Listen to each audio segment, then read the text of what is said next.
What I'm going to share with you today is literally the answer to all of it. And by the time I'm done, you're going to see what I'm saying is at least partly true. And then if you question me afterwards, you'll see that it's exactly true. Because there's one thing stronger than all of the armies of the world, said Victor Hugo a long time ago. And that is an idea whose time has come. Now think about that. Unpack that a little bit. One thing stronger than all of the armies of the world. And who are all the armies of the world led by? They're led by an entity that's literally called mind control. Govern means to manage or control, and mente means mind. What's the opposite of mind control? Freedom of mind. Freedom of mind. Enlightenment. Right? So you've got governmente, which comes in many different forms. It comes now in all industries in our society. When we learn that there is no gateway between us and source, between us and spirit, between us and God, then we are free. When we have faith and courage, then we are free. Because the biggest tool of enslavement is what? Fear. Fear is what they use to hold us under their grip. They scare us by owning the media. I was listening to, I was on a class with James Corbett, the Corbett Report, and he talked about mass media. Do you know back over 100 years ago, J.P. Morgan and all of his crew, the Rothschilds, the Rockefellers, these families that have been enslaving the world for literally hundreds of years, they purchased 75 of the most influential newspapers in the United States to control the narrative, to control the minds of the people. Right? Goethe said many years ago, none are more hopelessly enslaved than those who falsely believe they are free. My friends, we are slaves. We have been slaves. When I first heard that, I said, F off, I'm not a slave. And then I started asking, well, what is a slave? A slave is somebody whom by the threat of force and violence is made to give up the product of their labor, of their ideas, of the value that they create for society. To what ends? War, mandates, taxes. Folks, this is the biggest scam ever. And Henry Kissinger said many decades ago, if you want to control nations, control oil. If you want to control people, control food. If you want to control the world's currency. Right? He also said that we are cannon fodder and useless eaters. Now, these aren't the ramblings of a psychopath. This is the strategy of a psychopath. And there's a big difference there. It was 14 years ago when I was told that 9/11 was an inside job. And I smirked. I kind of laughed under my breath. And my buddy Steve across the table said, Jim, go watch Zeitgeist. Everything made more sense to me after that. Zeitgeist. It was, yeah. And I saw Building 7 fall into its own footprint at free fall speed. That's physically impossible. And from that day, I went through first a period of cognitive dissonance, which is having two competing belief systems in your mind at the same time. That doesn't work. It causes stress and pain and suffering, and you want to make sense of things, right? Well, folks, it's time we start sharing our red pill moments with our friends. Share that we were sheeple too at one point. We were stormtroopers. We were pawns of the slave master.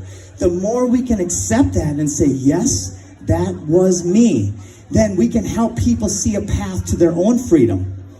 So it was about a year ago when Del Bigtree was on the stage, and I wrote a speech for Del. And by the way, I believe in magic. I believe in the magic of God, of universe, of spirit. And I'm going to demonstrate something to you today that is still blowing my mind. So it was about a year ago. I gave him a speech. He read it. He said, Jim, you've got something here. In fact, you're blowing my mind. He then sent a film crew out to my house and brought me over there. And we installed the Food Forest at his place on film. It was a 33-minute segment. And from there, we launched basically 7.5 months ago. We are now helping people grow food in 15 countries and over 40 states. Our new chief operative, thank you.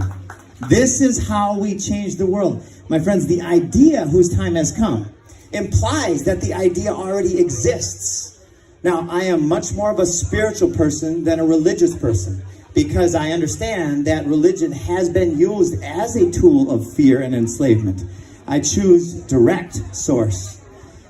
And the idea whose time has come, literally the Garden of Eden, or this idea of food growing everywhere, will reverse mass extinction, reverse deforestation, cancer, diabetes, heart disease. This is how we change all of the forms of tyranny. And why would we do this in our backyards instead of growing lawns? For selfish reasons. Because it's better for us, it's better for our families. When we take that piece of lawn right there, right? And okay, see that forest in the background? Who manages that forest right there? How much time does it take to manage that forest? That's a silly question. You say, what are you talking about? Nobody manages that forest. Nature, God, source manages that forest.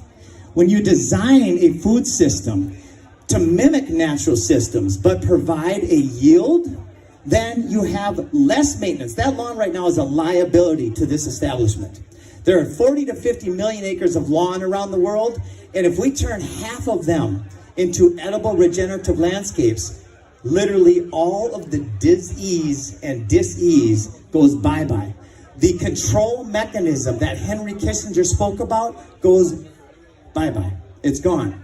So since launching, we have just now finished a pilot TV show called The Land of Plenty. Now check this out. So I'm not much of a TV watcher, but I've had my favorite shows. The Crocodile Hunter for 10 years of my life was my favorite show. So when the producers of my favorite show called me up and said, Jim, we want to do a show on you and on your vision for society, I said yes, because I know it's the Lord, God, nature, it all works in absolutely mysterious ways. I knew this was something big. 2 days later, the top movie star from my other favorite show 10 years later calls me up and says, Jim, I'd like to do a food forest. We just finished a pilot that is going to change the world. It's going to be seen by millions, and it's going to inspire and empower millions of people to do what's best for them. And that is use their resources wisely, mimic nature's systems, mimic God's systems, create abundance on every level. You don't need insurance policies the way we have them now when you eat healthy, right? Food, the stomach is the control tool. So then we just got a new COO for my company. It's called Food Forest Abundance, by the way. And he used to run the largest commercial product in the history of the world, Windows, for my least favorite person in the world. And now he left that control mechanism. He left that, and now he's helping people be free. He used to manage $130 billion, and now he's working with Food Forest Abundance to scale this globally. We are launching a fund called Grow Green Global, in which we're going to be the first entity in the world that I know of. And by the way, I love competition. In fact, I believe in collaboration. Anybody who's helping people grow food and be free right now, we will shine a light on them whether they work with us or not, because that's what we have to do. So now we are scaling. We've got the first fund that's going to finance the installation of food forests around the world. We've also, a little backstory, I started with the franchise model.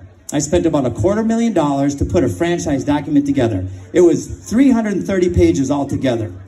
I threw the whole pile of shit in the trash because every line in it represented control and fear. I threw in the trash. We now have a 2-page document, and it represents the voluntary exchange of value. When we start talking in terms of voluntary interaction, regenerative capitalism, this stuff we have now is not and has not for many generations been capitalism. Capitalism is 100% voluntary. So we teach capitalism as the solution to the biggest problems, as opposed to communism and socialism, which are all rooted in violence and force. My friends, growing food and being self-reliant is the opposite and the path forward. All paths to freedom have to include local regenerative agriculture. It's the poisons and the poison producers that are destroying our world. So if you know some people out there in the Democratic Party who say, trust the government, say, okay, most of them, I found one thing that I can get in. I said, do you like poisons? Many of them say, no, I don't agree with the poisons. Well, then show them where the poisons come from. Show them who mandates the poisons.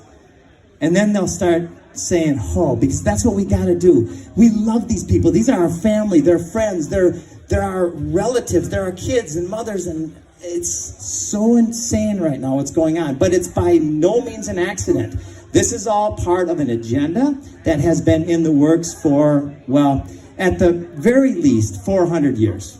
When Rothschild said 400 years ago, my kids are going to go across the world and we are going to control the world's currency. 200 years later, Mayor Rothschild said, I care not which puppet sits on the throne of England when I control its currency. You go a couple hundred years now, and we've got the same people, the same families who use millions, billions, maybe even trillions of dollars. In fact, I know it's trillions of dollars to control the minds of the peasants, of the slaves. Who wants to be a slave here? Of course, nobody. Everybody here is a freedom lover, and that's why you're here. Yeah, baby, free will is exactly right.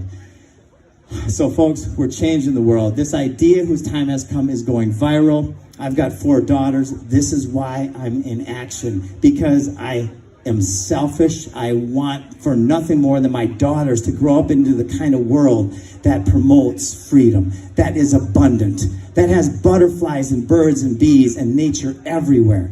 This is the answer to all the problems in the world. And if you have any questions about it, if you have a debate, because most people say, I've got a brown thumb, I've got a black thumb, I don't have the time, I don't have the money, I don't have the space. If you've got a lawn, then you can grow food instead of the biggest scam in history, which is the American lawn. Right? It takes more resources and more poisons than any other crop, and it doesn't provide food. People come from this country, or from other countries, like 12 years in Costa Rica, and they're like, what is with all the grass? Where are your fruit trees? They don't even understand it because it's so ludicrous, right? When we catalyze a shift in consciousness leading to mass adoption of this most logical and beneficial thing, then that's it. And it's happening right now. We are in the midst of the apocalypse. This is the great reveal. This is the end game. This is war 100%. So do we want to all take up arms and go shooting people? Absolutely not. The best way to win this war is by being joyful, by being faithful, by being courageous, and being self-reliant. That's how we win this war. By loving each other and by being peaceful and sharing our excess and earning money by creating value. That's what we're doing around the world, folks. And it's going viral. It's faster growing than anything ever. And I would like you to join any way you want. Thank you.